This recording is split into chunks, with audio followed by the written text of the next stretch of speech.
Hey everybody, Dan from Men Need to Be Heard. Welcome back to the show. So again, I'm flying solo today, no guest, but I'm going to be talking about an issue that can be contentious. It's something that I've been involved with off and on for about 25 years now. And what I'm talking about is the politics of family law. So if you follow me on any of the social medias, TikTok, Instagram, YouTube, hey, because that's where you're watching this, you know that I speak out about family law issues all the time. And again, if you have followed me, and if you're not, why the heck aren't you? You know that I've relayed my stories about lobbying for particular aspects of family law over the years and how that's gone. Now, when I put comments up or videos up or just data in general, inevitably I get responses from people that want to make it political. And it comes from both sides. You'll see liberals / Democrats say one thing. You'll say conservatives / Republicans say another. The reality is neither one of them's right. All right. And what do I mean by that? Well, the Democrat side will say that Republicans don't support changes to family law, that they want to keep families together and they won't do anything to help custodial parents. And you hear that one all the time. The other side of the coin is that you'll hear the Republicans / conservatives, however you want to phrase it, say that that's all the Democrats want to do is break up families. Bits and pieces of both are right, but I hate to break it to you, friends, but both parties, both sides, equally do not support keeping families together. And I'm going to get into that on the podcast, go into some details, talk about things like child support legislation, the history of it, how it's enforced, things like shared parenting, the political side of it. So again, I don't like to talk politics a lot, although I do host a radio show locally where I am, where we do talk about politics. But I like to keep that separate from this. But I know some people are wondering, so I'm going to tell you flat out, I am basically a libertarian. I am not vehemently anti-government, but I believe in very minimal government, especially at the federal level. I do tend to lean a little bit on the conservative side, but I am not wedded to it. I kind of go in the middle on a lot of the issues, especially the big ones, and I'm not going to get into all them, all right? But I also tend to lean towards the more conservative side on some of them. And that's okay, right? And some of you probably hate me for it now. So be it, right? Unfortunately, that's the world we live in now. It's either black or white. There is no gray. Well, I live in the gray area, all right? That's the reality. And most of us need to, and most of us do. As I talk about oftenly, there's a word for you. Woof. As I talk about often on my radio show with my partner, we both feel the same way, which is that this extreme division that we're seeing culturally, socially, politically, all of that inevitably is going to tear us apart. And we're seeing signs of that, right? And if we don't find a way to at least come together and have conversations, no good is going to come from it. Now, again, I don't want to make this about that part of politics, but the reason I bring that up is this is exactly the mindset that's been applied to family law for roughly 50 to 60 years now, right? It is black and white. It is, we're going to support custodial parents. We're going to vilify non-custodial parents. Notice I didn't say fathers and mothers there, okay? So if you actually go and read the laws are gender neutral. People don't realize that. It's how they're enforced that's not. And we're going to get into that and talk a little bit about that. But let's kind of talk a little bit about the history, and then I'm going to talk to you about what I've seen personally. So going back to, I'll say roughly the early 70s. Again, there's no hard, fast dates here. You started seeing changes in family law. and it became very contentious. The issue was being shaped by the political and societal factors at that time, which are both very similar to today and very different. All right. And there was differing views from the liberal and conservative side with that on family law. But the reality is where they kind of came together, so to speak, and met in the middle. Unfortunately, in this particular case, it wasn't the best, all right? And to kind of talk about how the two sides viewed it then, a little differently now. From the left side, the Democrat side, I'm just going to go with Democrat to make it easy, all right? They thought that the family law should be aimed at providing equality, especially for women and children. Notice how I said that, especially for women and children. So they pushed for laws that benefited women and, in their mindset, children, okay? They pushed for things like no-fault divorce. Prior to no-fault divorce, you had to have a reason to get divorced. Once you got married, you were basically stuck unless there was adultery, domestic violence. There was a few things, right? Abandonment being another one. You had to meet one of those criteria in order to get divorced. What no-fault divorce said is either party can just basically say, I don't want to be married anymore and walk away. Now, that's up for debate which way is better. I'll be honest with you. I see benefits and negatives to both. And I don't think anybody should be trapped in a relationship that they don't want to be in. So on that side, I would lean towards no-fault divorce. The other side of it is we've seen over the last 50 years with no-fault divorce is marriage has essentially been gutted. It means nothing anymore. There's no more commitment. There's no more unity to the family, right? That's gone now. So again, I'm trying to stay neutral with this, but you can kind of see where I'm going, I hope, in that there's pluses and minuses to both views. Again, I know people are going to get really upset about me saying that. You know, they're going to be hard one way or hard the other, and there is no talking about the middle. Well, sorry, friends, we need to talk about what's in the middle, all right? The other side of things, from the conservative perspective, they really focused, again, back then, more on keeping the family structure together. Their belief was, and I've talked with politicians that were active back then, their belief was that the best way to keep the family together, because they thought fathers were the ones abandoning families left and right, was to make it onerous for the father to leave the marriage. Very similar, by the way, to what the Democrats were saying. The Democrats wanted to help women and children. The Republicans wanted to punish fathers. See where I'm going with that? So they both had the same viewpoint without having the same viewpoint, if you will. All right?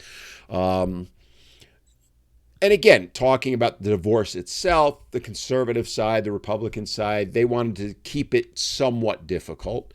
Again, pluses and minuses to both. But they also, one of the things they wanted to do is make it, I'm going to get into some federal legislation in a minute, but they wanted to make it a state's issue, which is what it is, all right? And they wanted it to be based primarily, the conservatives, on common law principles, right? Common law is law that's been in place for literally centuries, all right? I do know that, and again, I'm doing this off the top of my head, so forgive me if my dates are off, but the first initial divorce law was from the state of Massachusetts. That part I do remember. I do believe it was somewhere around the time of the Revolutionary War, maybe just after it. And again, it required you had to either have adultery or some other, let's call it misconduct, had to have occurred. Okay, abandonment, domestic violence, and all that. Even domestic violence was iffy then. So what happened was Massachusetts led the way. Other states started passing the same laws, and that became, in quotes, the law of the land. Pretty much up until roughly the 70s. All right, but then things started to change. Like I said, the federal government then started to take a larger role. It was primarily the purview of the states. The Democrats wanted to make it more national. The Republicans wanted to keep it with the states. You see that with a lot of cases even now, right? That hasn't changed much. Again, I'm not getting into pros cons here. I'm just giving you history. But in 1975, Congress passed the Child Support Enforcement and Paternity Act, right? It was a program that was established nationally primarily to drive child support, all right? Or child support orders, is the way I should do it. And, it was, you would think it would have been contentious. It wasn't. Again, forgive me on the numbers, but the vote was somewhere around, it wasn't unanimous. I think in the House, there might have been as many as 5 who voted against it out of 435. In the Senate, off the top of my head, I think there was maybe 1 or 2 that voted against it. There were a few abstentions in both. But in general, it passed overwhelming, both parties supporting it. So when someone says to me, well, it's the Democrats that are responsible for child support and it's all them to blame, or they say it's the Republicans, I hate to break it to you folks, it's both, all right? That applies, by the way, to family law all the way through. This bipartisan belief that it is basically the job of the government to determine how marriage is going to end. Okay, I get that. And they basically agree on it, right? We've come to the point now where all 50 states have no-fault divorce. All right, so they've come to an agreement there. Red states, blue states, they all have no-fault divorce. All right, they all have child support agencies created by this act, right? But red states, blue states, both have it. So when people say to me it's one or the other, it's not. It's both. Politicians want to control marriage, or more precisely, the ending of marriage. And again, I'm not trying to be totally negative with it because in some cases it did need to change. I'm not a big believer in government being involved in anything, as I said, the libertarian in me. But, when you look at things like, let's say, child support, okay?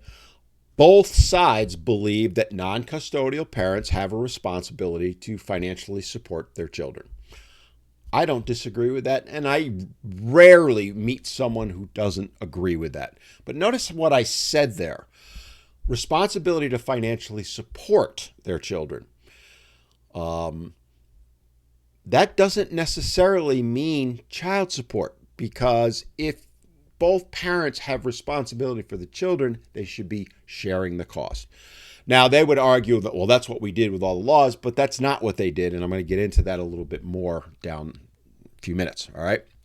So what's happened since then, so that law got passed in 75. All the states started creating their own laws.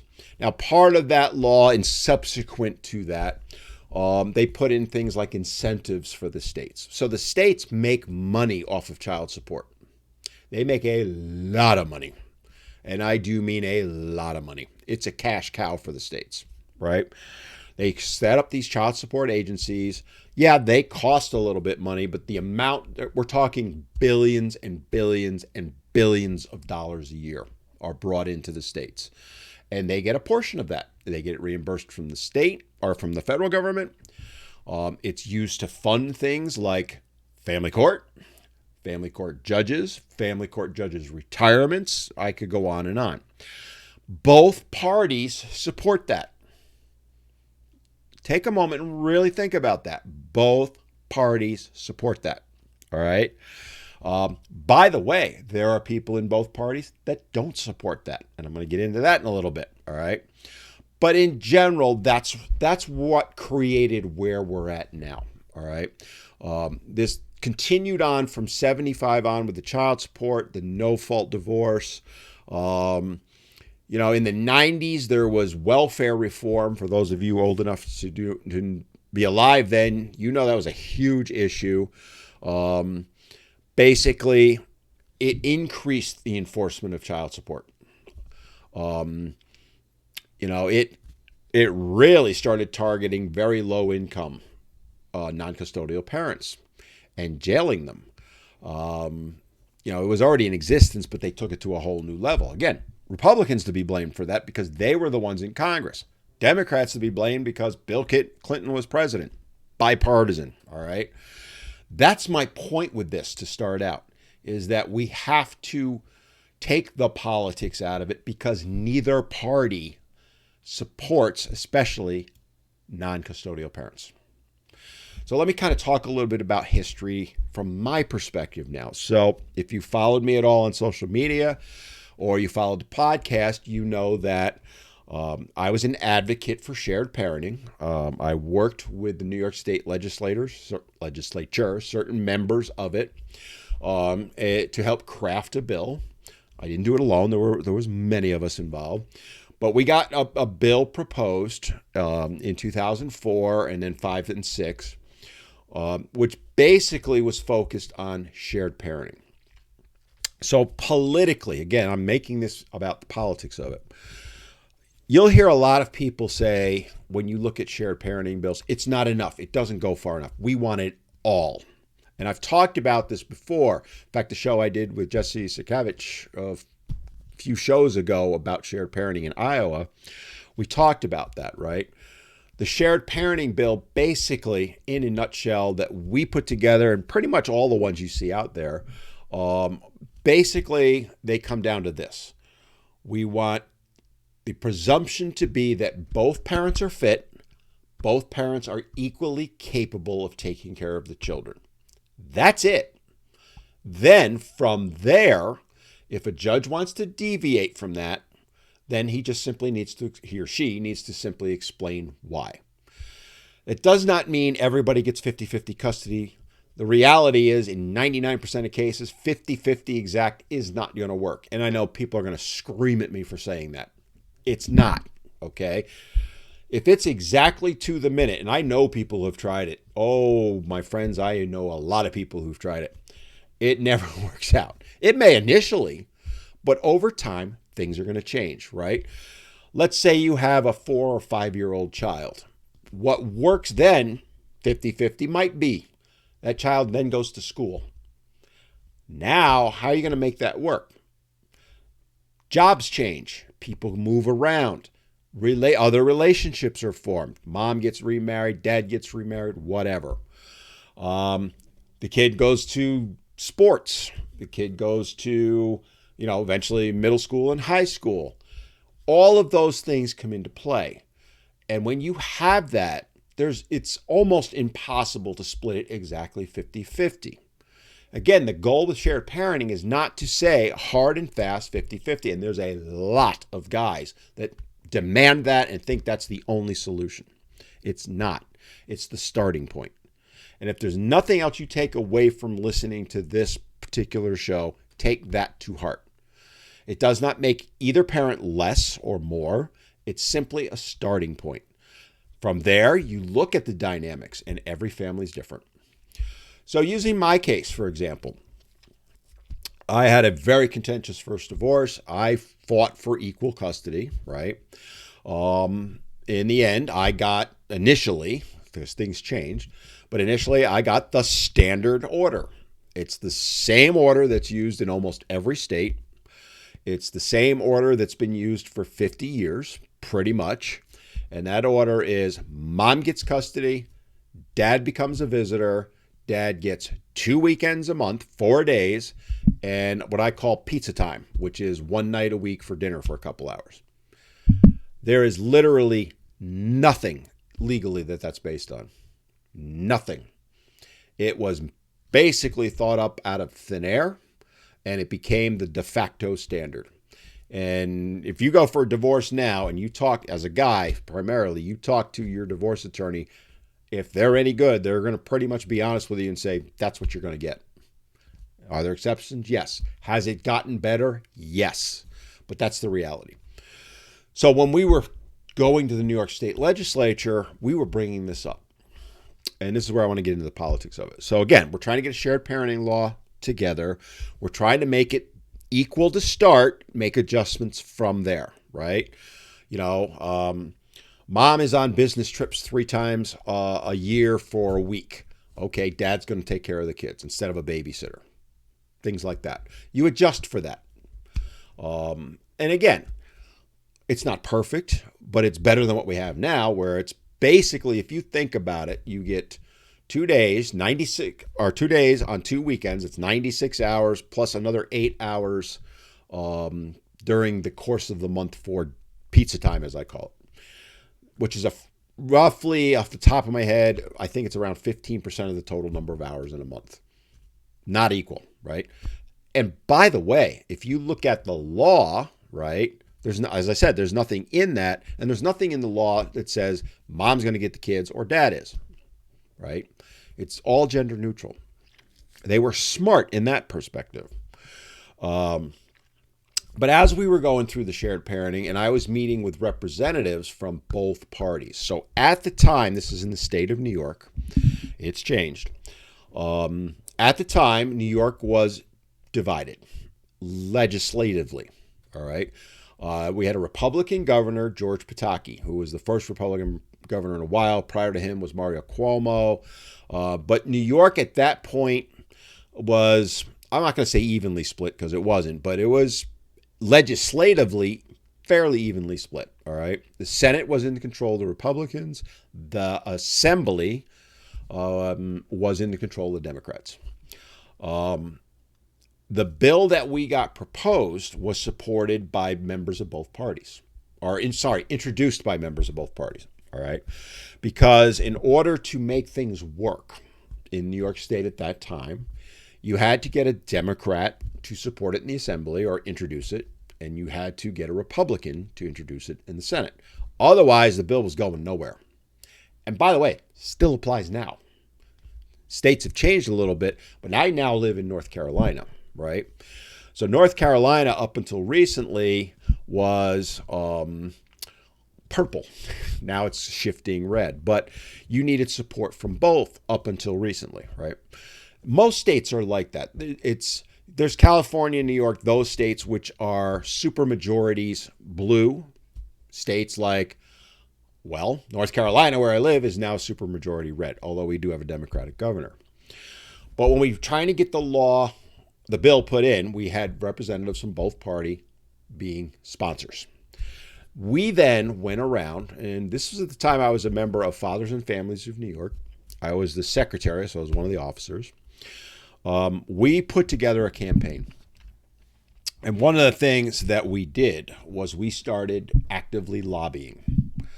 So I was fortunate in the sense that at the time, I happened to work about 3 blocks from the New York State Legislative Office Building called the LOB. So if you hear me say LOB, that's what I'm referring to, because it's a hell of a lot easier to say than Legislative Office Building. So every lunch hour, I would go over to the LOB and lobby. And I did it regularly. Now, at the time, and I think it's still true now, the New York State Legislature was only in session basically from mid-January to early June. And nothing happened after May. And I'm talking early May, all right? So you had this window of about 3-ish months, right? Because January was like crazy, but you had February, March, April. That was when you had the ability to get things done. Again, there's exceptions, but that's how it worked. For those years, so primarily 2005 and into 6, both those years primarily, I was actively lobbying almost on a daily basis, weekday, all right? I would go up, I had an hour lunch, I would do everything I could to meet with at least 1 or 2 representatives each day. And over the course of time, I interacted with 95-ish% of the members of either the Senate or the Assembly. There were a couple who refused to meet with me. One, her name was Deborah Glick. A far left. She would make a woke, what's known as the woke now. she would make them look like right-wing conservatives, okay?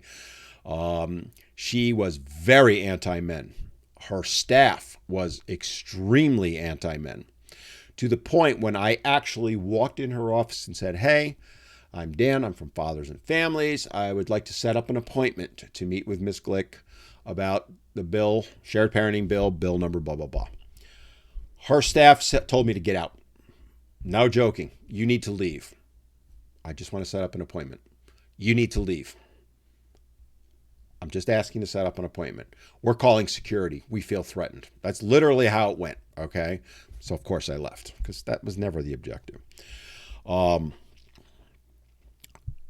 Now, conversely, there was a Republican member, not quite as severe a response, but pretty darn close to it.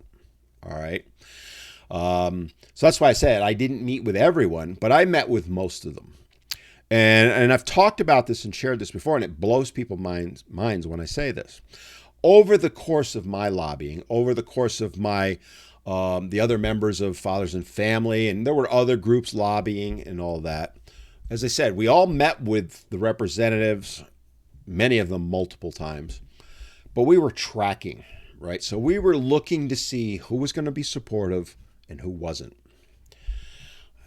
It's 20 years ago, so I don't remember the exact numbers, but in general, over the course of time, initially we were finding it was a 50-50 split, both parties.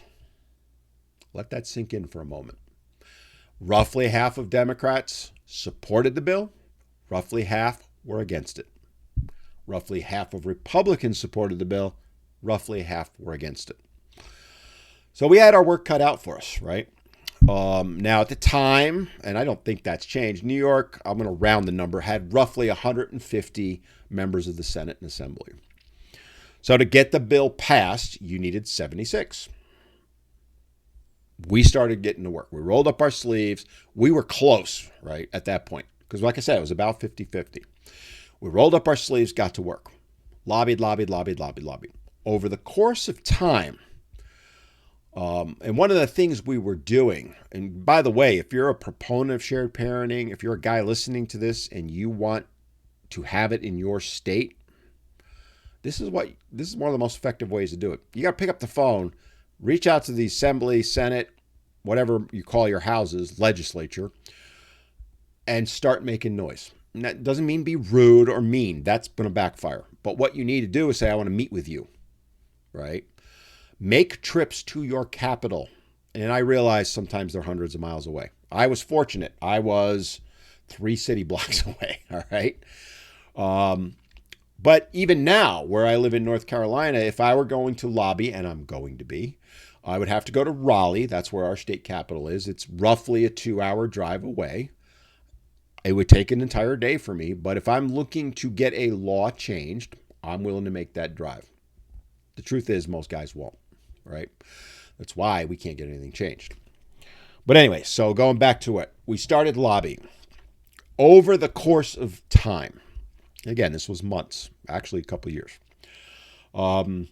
we got almost every Republican in agreement that they would support the bill. Democrats were not that good, but not that far from it. Off the top of my head, it was somewhere around 70%. So we knew, flat out knew, that if the bill got put to the floor for a vote, it was going to pass. And it was going to pass easily. Sorry, I had to take a drink there. But as usually happens in politics, others got involved, including the aforementioned Ms. Glick.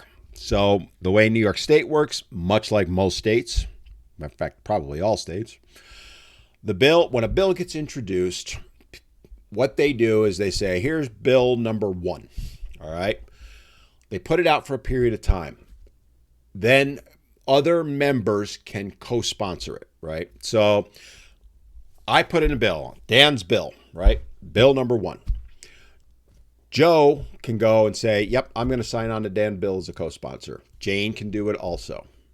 And that's what that's what we were trying to do as with fathers and families, was get them to co-sponsor. Because if you co-sponsor a bill, you're voting for it because your name is literally on it, right? So that was our primary focus. But we also knew some of them would never co-sponsor, but we knew they were going to vote for it. So if you're trying to get this legislation passed, and by the way, it's not just shared parenting. Any legislation works this way. Trying to give some perspective on how this all works. So again, we were driving that. We were getting the co-sponsors. We were getting the commitments to vote. We were doing the work. By the way, at the same time, the women's groups were doing the exact opposite from us. They were lobbying like crazy to block the bill. And this is where it ended up in committee. So you introduce a bill, you get the co-sponsorship period, and then it goes generally to a committee. Sometimes they weave their way through multiple committees. By the way, this works the same way at the federal level, all right? So there was the Children's and Families Committee. I forget the exact title for it. It went before them. And they started stonewalling it, all right, which we knew was coming because that's generally where bills go to die. So you might think that every bill that gets introduced ends up going to a vote on the floor. The ones that go to a vote are the very, very rare ones. I don't know the exact numbers. I've never actually researched it. Might be a good one for me to research just for my own personal use, but I'm going to speculate it's less than 5 to 10% of the bills that get introduced actually go to the floor for a vote. State level, federal level. All right. So when you hear, like everybody knows federal level more, if you hear, Congress passed X bill, for that bill, yes, but there were probably 90 other ones that never got out of committee. Sometimes they don't even get to committee, right? They get introduced and they go nowhere. That's most bills. Then some go to committee.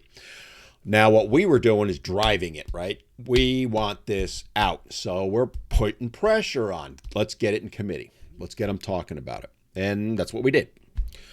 It never got out of committee because Ms. Glick, who I've mentioned before, did everything she could to stop it. Now, she was very powerful. So at the time, the leader of the assembly in New York was Sheldon Silver out of New York City.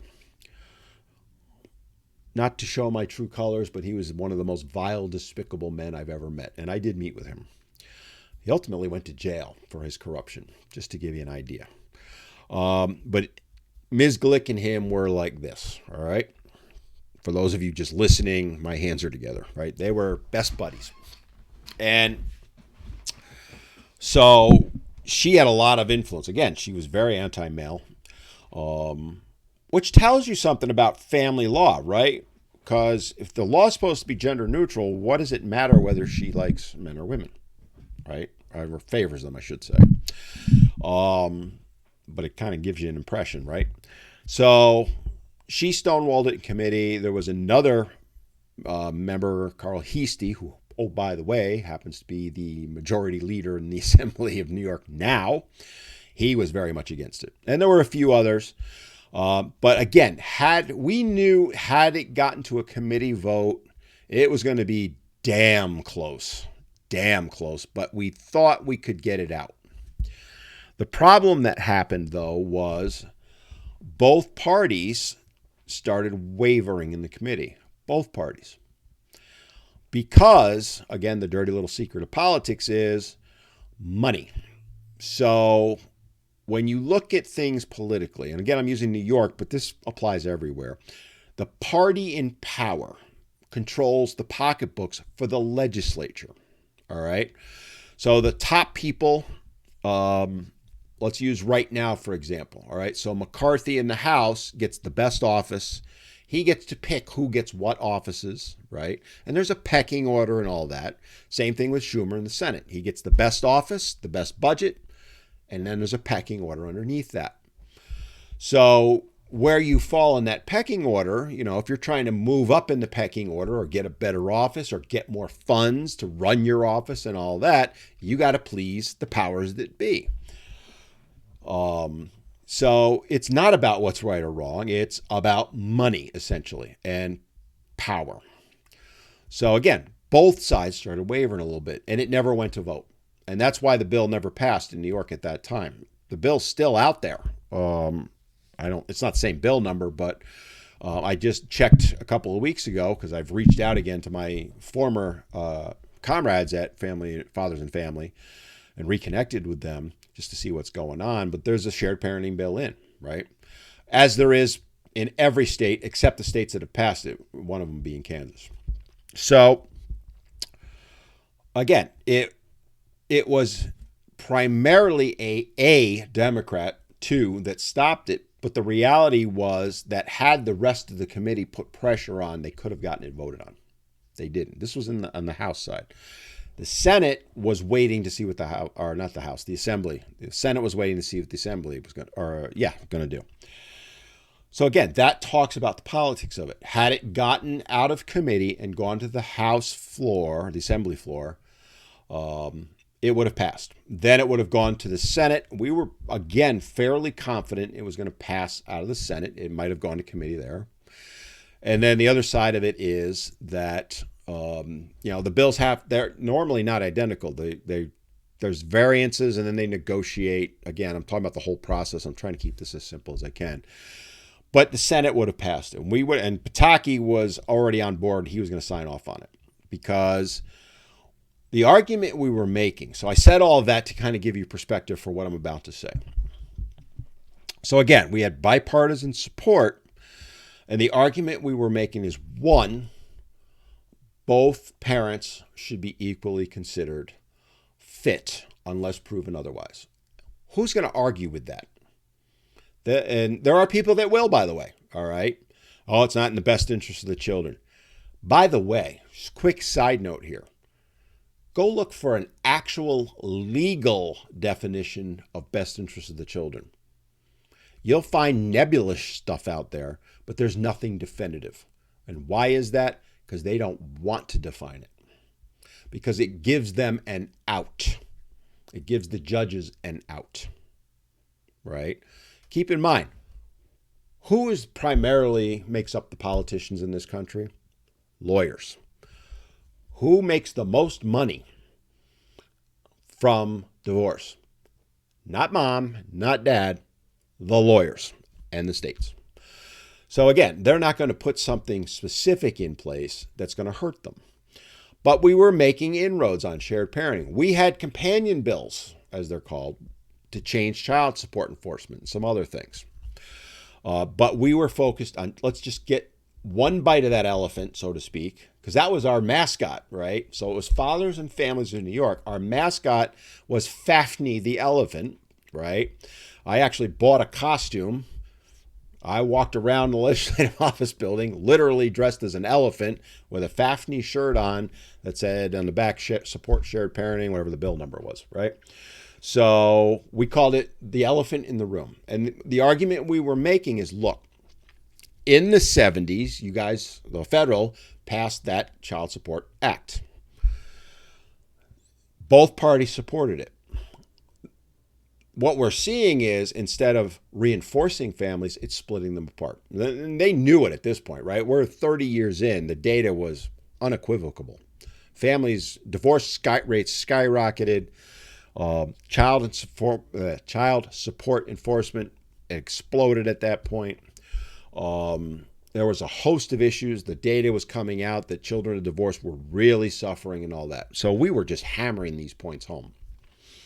And so again, we had conversations with these people, and we would sit down and say, hey, here's why we think shared parenting will help, right? Because most of the contention when it comes to divorce comes down to custody. Again, I don't know specific numbers, but I would bet somewhere around 90 to 95% of disputed divorces are for one reason only: custody. It is not about abuse. It is not about cheating. It is not about whatever, okay? It is about custody. Now, you're all sitting there going, well, no, it's not. It's about money. Yes, you're right. He or she who has custody is he or she who is going to get the money, right? So it is. You're right. And we were making that point out. It's like, look, You put all these bills in place. You passed all these laws. This was in New York State.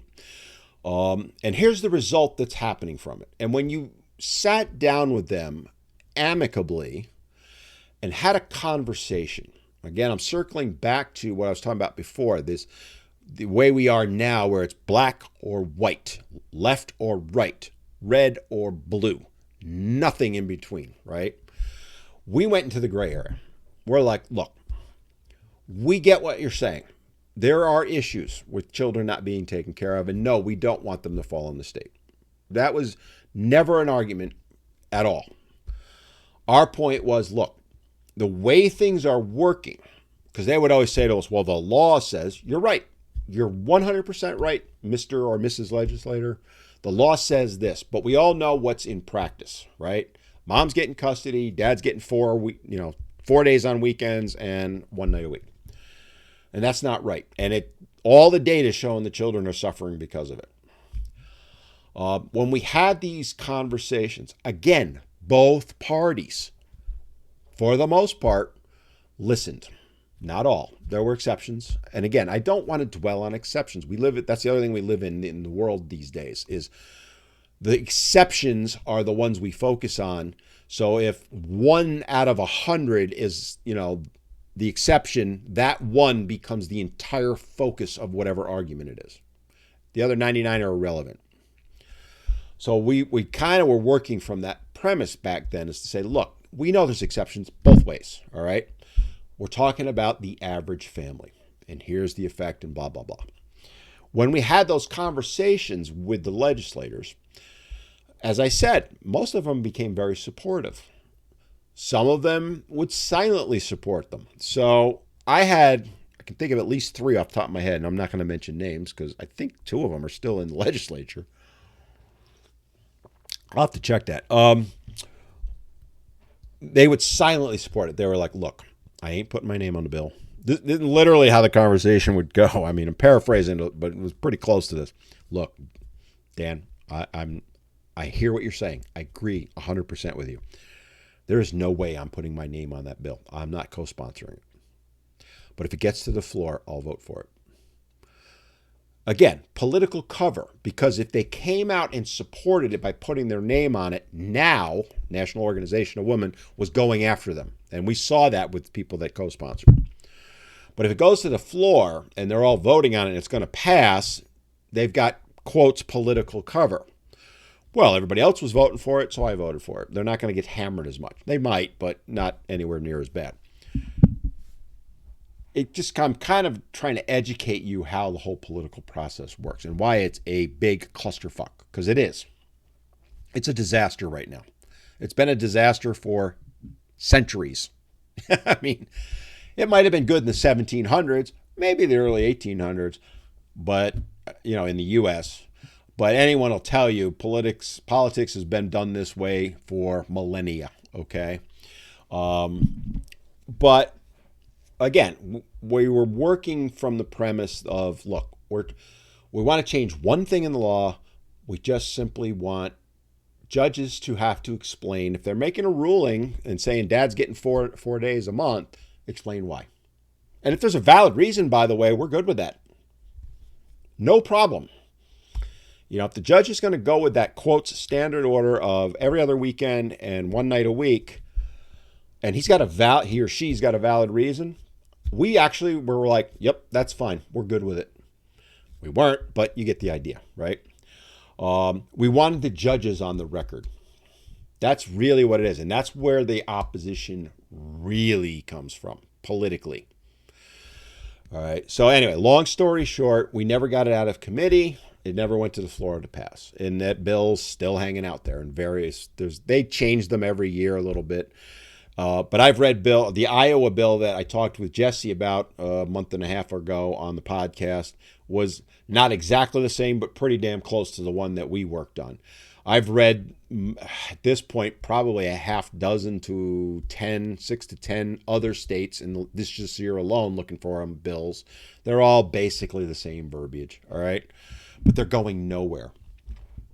I've actually reached out to politicians in various states. I've reached out to someone in New York who's a sponsor of the current bill. I've reached out to someone in North Carolina who was the one who put the bill in North Carolina. I haven't heard back from either one. I'm not surprised. And I'm not saying that in a negative way. Remember, as I'm filming this, it's late April, so both states that I've reached out to their legislatures are in session, so they're very busy. But I've made the call because I'm hoping to bring them on the podcast to get into this a little bit more in detail. Again, my goal today is to educate you and kind of raise some awareness with this because this is a critically important thing. We need to take the quotes politics of one side or the other out of it. It is political. I'm not saying it's not. But to think that it's all the red people that are, one way and the blue or the other, or no, they're not. The term I think to use, because this is a popular one, is uniparty. When it comes to family law, we're dealing with a uniparty. They're like little lemmings. Whatever way the wind's going to blow is the way they're going to go. So let me kind of segue off of that. So again, we went nowhere, but my point being that both parties were going to support the bill back then. And if you actually talk to legislators, and I've talked to many in different states, they know the reality. They won't admit it publicly, but they know the laws as they are now are killing the country. Family law I'm talking about. They know that it is causing tremendous societal issues, just tremendous ones. You look at it. You look at crime. The majority of crime is committed by children of divorce. You look at homelessness. You look at drug addiction, all of them.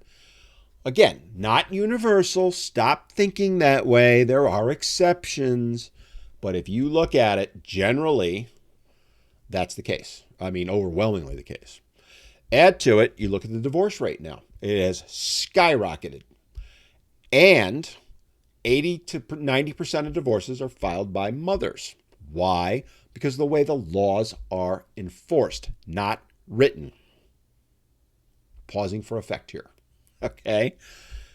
If you have never read the actual statutes, the law, go read them.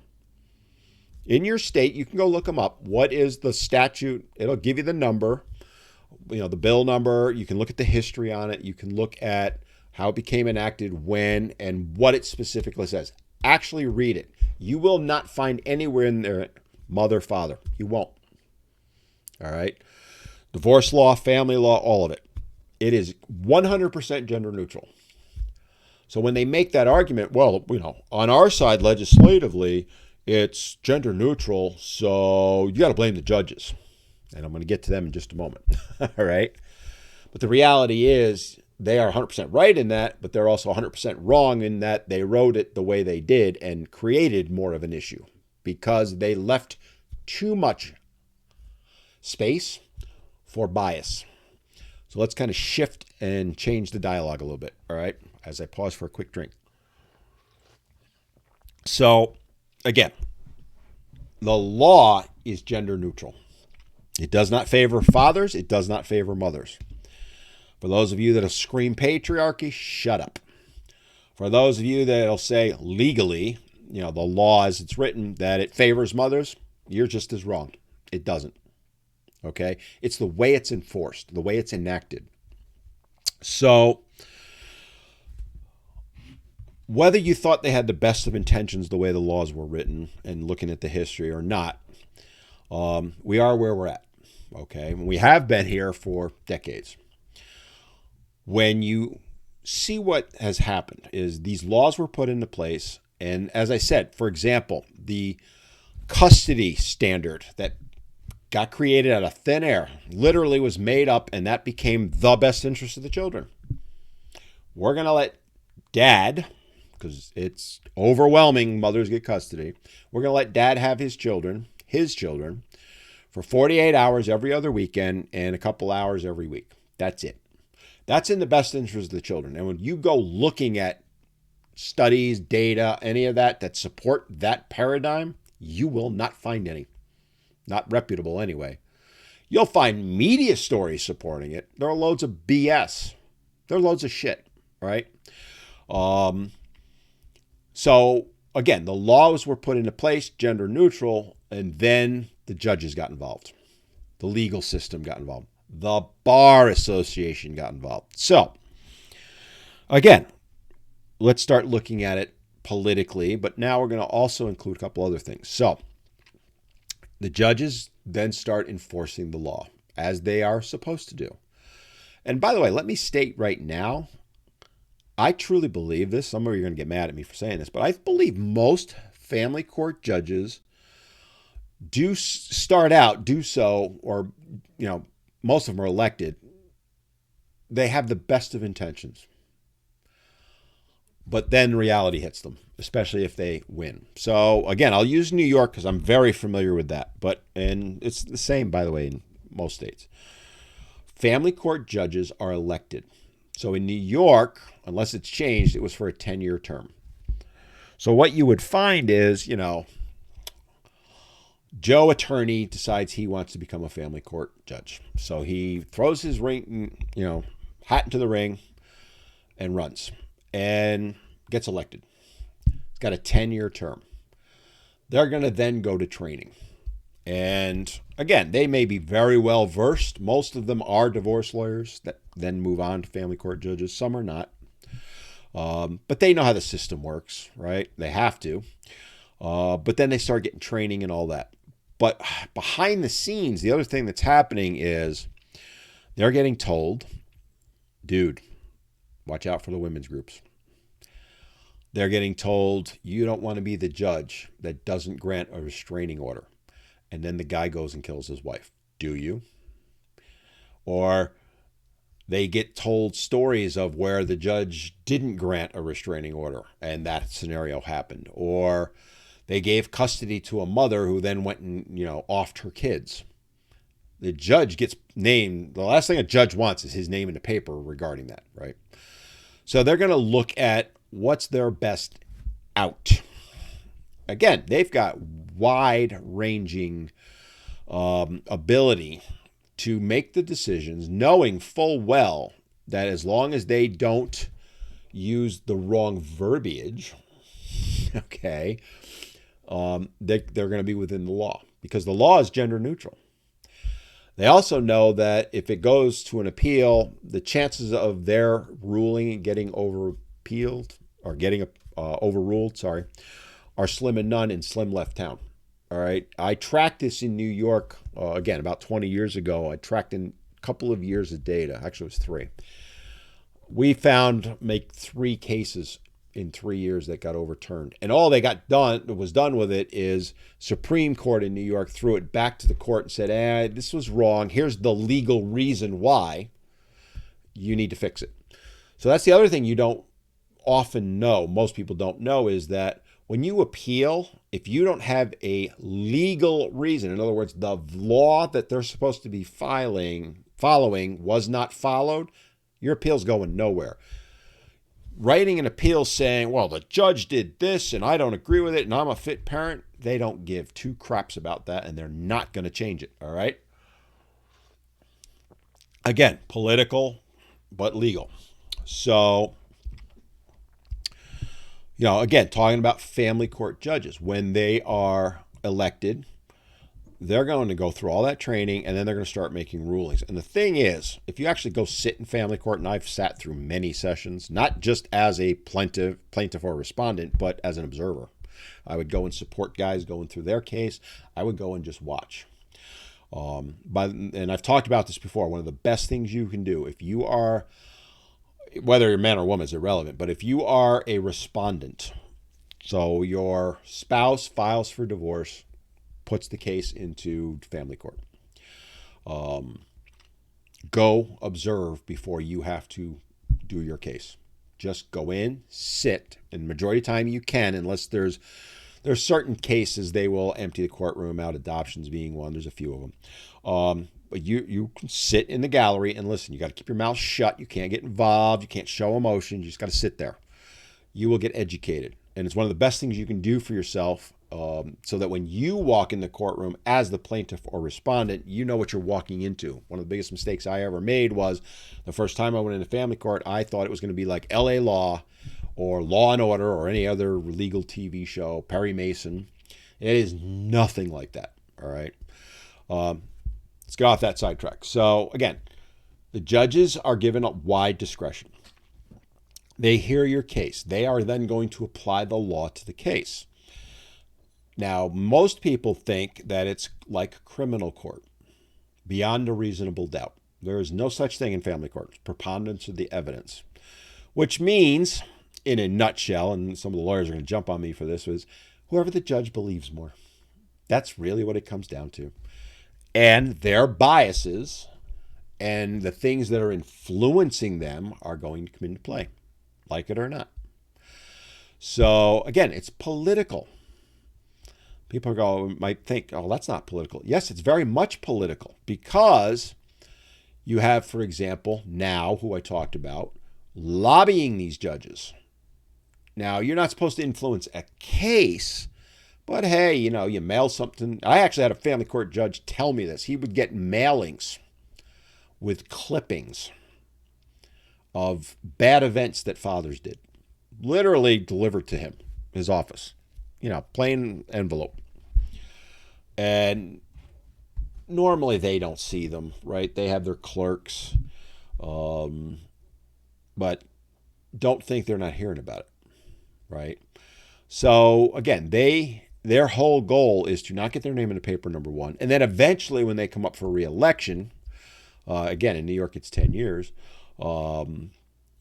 that's when things kind of get a little different for them. Right now, in my experience, from what I've seen, they tend to become a little bit fairer, because then they've got to go in front of people to campaign. And, the funny thing is, you will not find any particular judge's rulings record, or I'm not sure that's the right phrase, published anywhere. So you can't go look at Judge X and say he or she gave custody to the mother 99% of the time, which is often the case, right?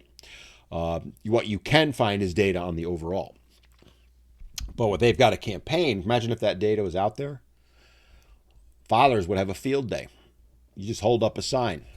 Judge X awarded mom custody 99% of the time. That would get in the papers. They don't want that either, right? So they get a little bit more fairer at that point, because they know that if they screw up on a case, it's going to make the news. But again, it's politics there. Now, judges, in my opinion, one of the mistakes is they tend to run on political party. I'm not sure that's true in every state, but they run as either Democrats or Republicans, which is, to me, ludicrous. Not all states, by the way, all right?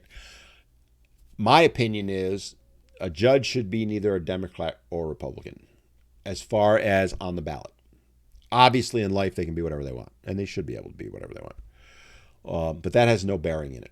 They're supposed to follow the law, not a bias. Again, we could do a whole show, if I was doing my political show, and I have, about that, all right? Because last fall, we did some shows about the North Carolina courts, and I was very vehement in saying, look, why does it matter whether someone's a Democrat or Republican? Whether they're going to follow the law and enforce it is what matters to me. And at the time, I don't want to sidetrack this or get too political, but I was using the example of, we had all these protests in 2020 where people were burning down buildings, and DAs were not prosecuting them, and the judges, even when they were prosecuted, were not doing anything with it. That's political, right? So again, I'm not going to get into that, but I'm just giving you an example. So I would bring that up. Why are we electing people based on whether they would have supported that or not? Because if you were a Democrat, you were going to support it. A Republican, you were going to be against it. Right? That's ludicrous to me. A judge's job is to follow the law. Whatever the legislature has made the law, that's the judge's job to follow it. Make sure it's done equally, equitably, fairly, okay? And this applies with family court. So, when you look at these things from a political standpoint with the judges, again, they are elected primarily. There's exceptions, I know. Again, I don't know every state, so your state may be different. But the ones I know of, they're elected, the terms are different and all that. So it is a political process for them also. And again, when you look at it, both parties tend to rule the same way. So I just went all this big long trip to come back to that. Same thing legislatively, both parties are just as guilty or just as supportive or just as pro or just as con or however you want to put it. Judicially, it's pretty much the same. And again, it's all based on this nebulous stuff that's out there. Things like the standard order, the magic bullet. I haven't talked about that, but I've talked about it on the podcast with some people. The magic bullet is where a spouse, primarily the mother, makes a claim of domestic violence. She's going to get an immediate temporary order of custody. She's going to get a restraining order. And what is supposed to be temporary tends to become permanent. And often the father's not even in the courtroom. It's all done behind the scenes. All right. It's the magic bullet in divorce, and it's where divorce attorneys know they're going to, when they want to win a case, that's what they'll do. All right. Again, it's all political. It all comes under the bias of politics, if you will, whatever side it is. So that's where I wanted to kind of bring this together with all that, all right, is to say, look, when it comes to things like family law, by the way, this would apply in general, we need to take the politics out of it. We need to stop blaming one party or the other. Do I think one party is more anti-father than the others? Yes, I do. Not by much. It's 55-45. Okay? I think both parties are criminally responsible for what's happened now. You look at all of society's ills. Pick whatever one you want, and you dig into it. Things like pew-pews in schools. Not all, but a majority, an overwhelming majority of them, single-parent child or household. Homelessness. I rattled them off before. I'm not going to do that again. You look at all of the quotes issues in society right now. Almost every single case can be traced back to the dissolution of the family. And yes, I know there's the whole argument, this is deliberate and all that. And again, one day I'll share my radio show. It's not online, so you can't really listen to it. It's local.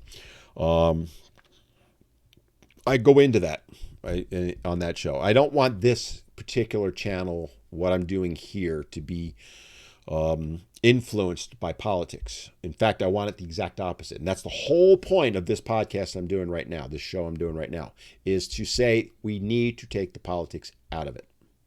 We need to take the left, right, red, blue, whatever term you want to use, woke, right wing, whatever. All those are is labels. The reality is when it comes to family law, when it comes to how we're going to treat divorce, how we're going to treat custody. I hate that term, by the way. There's no such thing as custody to me. I mean, it's a legal term. I know that. But my belief is the children belong, again, a bad term, but I'll use it, to both parents equally.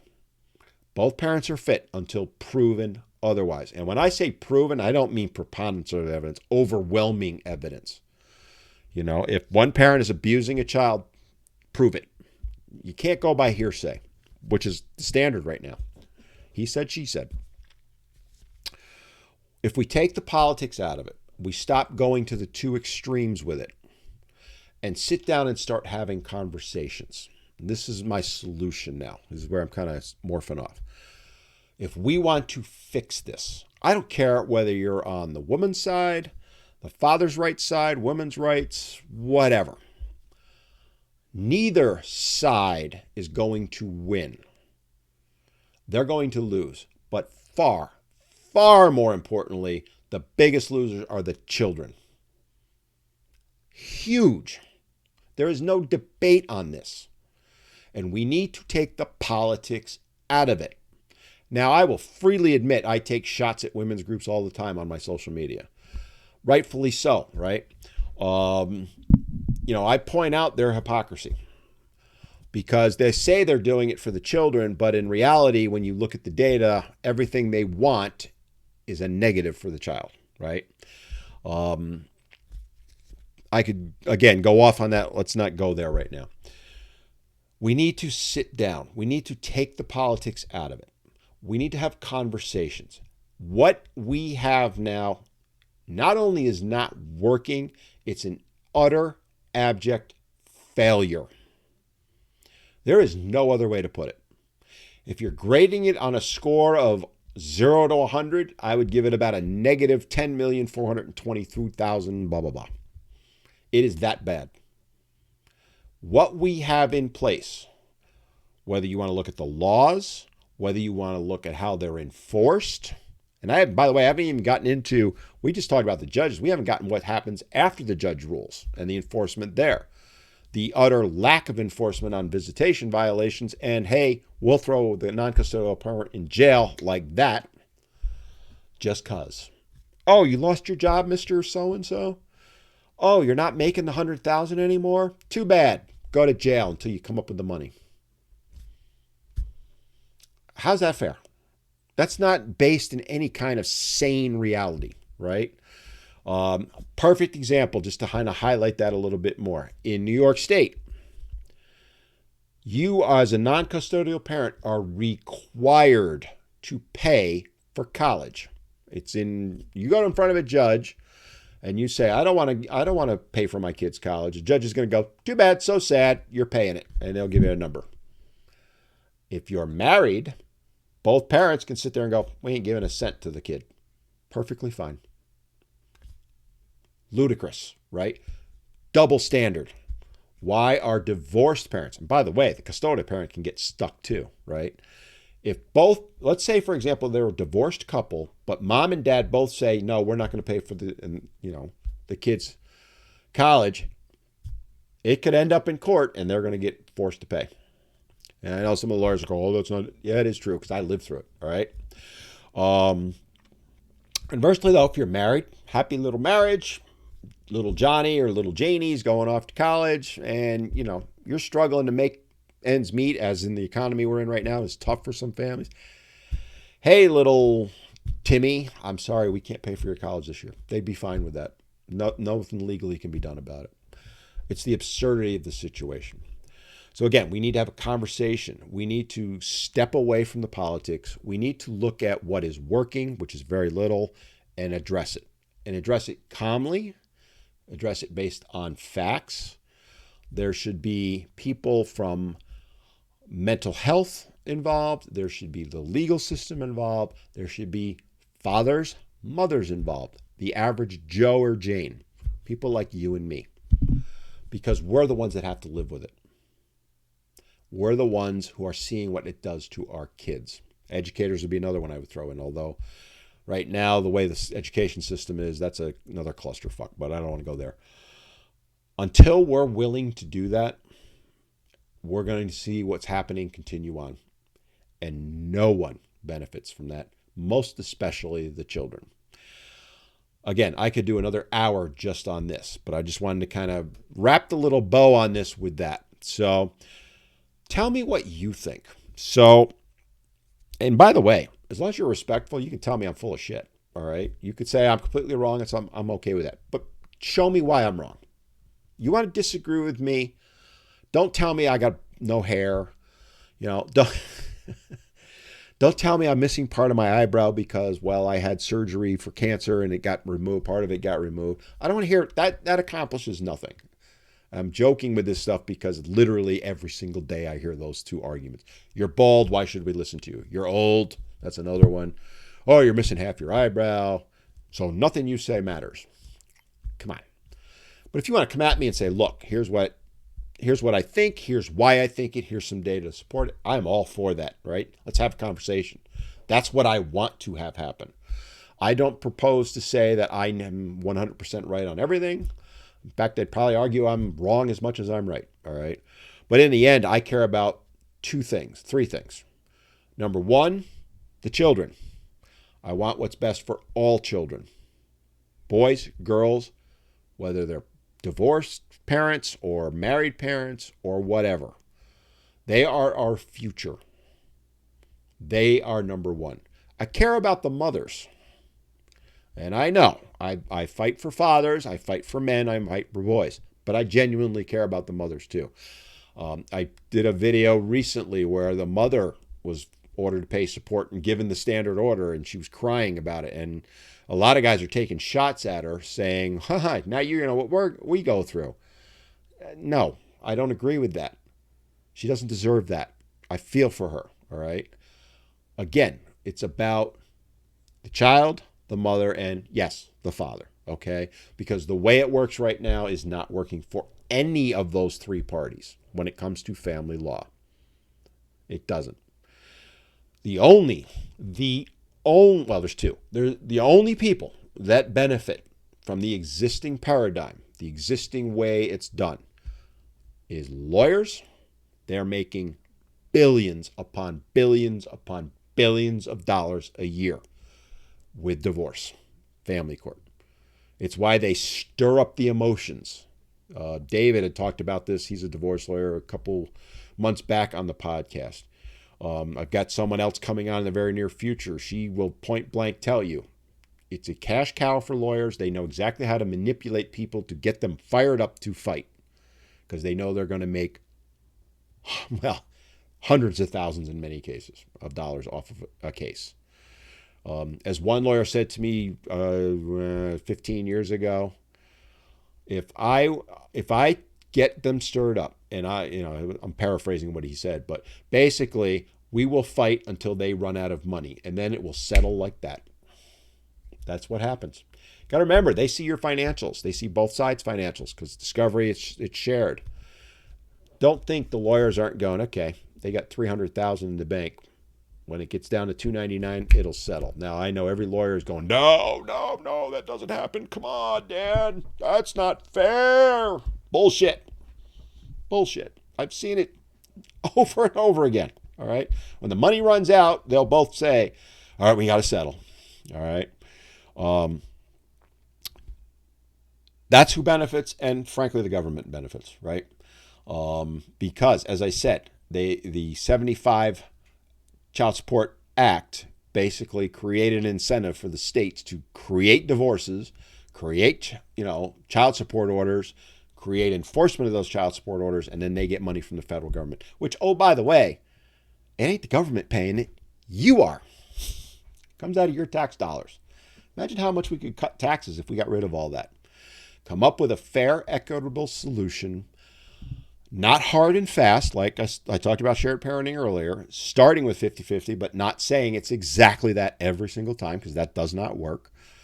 Come up with a fair ruling with child support that works to benefit the children because the way it's written right now, one party gets all the money and the other one's got to scramble because it's based primarily on one thing, income only, and they apply a percentage. So in New York back in the day, it was 17 for one, 24 for two. I forget the rest of it, but 31 for four because that's what I paid. And that's, oh, by the way, they didn't count taxes. And we all have to pay taxes. Social Security's not, none of that's taken out. They'll say some of it is. They're full of shit, all right? If you make $100 and 31's automatically pulled out, again, you got to pay taxes. So if you're in New York, you're at a 25 to 30% tax bracket. So I'll use 30 just to make a round number. 61% of your income goes to taxes, your gross income, taxes, child support. You're left with the rest. And they'll go, what, you're taking care of yourself. No, you got to take care of the children too when you have them. Not good. All right. Again, if you have comments, I would love to hear them. Pros, cons on what I said. Where do you think? What do you think should be done to change it? I want to hear suggestions. And reality is it's not going to change overnight. Let me just close with this. But we can change things. We being all of us, not just fathers, not just mothers, if we came together and said, we're going to stop making the lawyers rich. We're going to do what's best for our children. And if we're actually good parents, that's our goal. So the ones that are out to get the other spouse do not care about their children. Point blank, I'm going to say that. If we did all that, it could change, hopefully in my lifetime, and I'm 60 years old. But again, I want to hear your thoughts on it. Look, if you listen this far, please do me a favor. Give me a like, right? You know how the algorithms work on social media. Give me a like. Let me know your comments. Share this. Spread the word, because I'm trying to help people out. Yes, my focus is on men, but there's a lot of ladies out there listening to what I have to say. You know, their son's going through this. Their husband, you know, they're the stepmom. Their nephew or whatever, right? It affects all of us. So share it, like it, subscribe to this channel. I do a podcast every single week. I've got some amazing guests lined up. I've got 4 or 5 already lined up that are just, I don't want to give too much away. Like I said, I do have a divorce lawyer coming on. She's going to be a hoot. I can't wait for that one. She's a divorce lawyer that doesn't like divorce lawyers. Let's put it that way. And, you know, I really want to help people out. That's my whole goal with this. All right. Thank you for listening. And you guys have an awesome week. And I'll see you next time on Men Need to Be Heard.